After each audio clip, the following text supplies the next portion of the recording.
We are now going to talk about exponents. And exponents are the basis of figuring out when you do order of operations. And so we're going to go through it.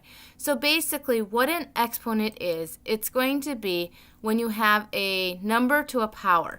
So here we have the number 2 to the power of 4. So you read it as 2 to the power of 4. 2, the blue number 2, is your base. And your base is going to tell you what you multiply by. So you're going to multiply by 2. So an exponent is basically repeated multiplication. And then you're going to have the little number up here, which is your exponent. And your exponent is going to tell you how many times you multiply. So your base is going to tell you what to multiply by.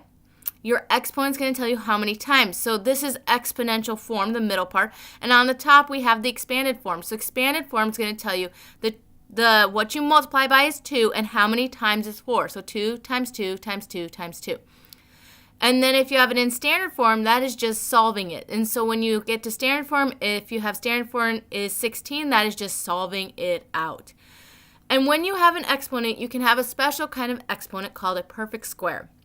The perfect square is the product of two whole numbers. Here's your example. So if you have 64, it's a perfect square because you can go 8 times 8 is 64.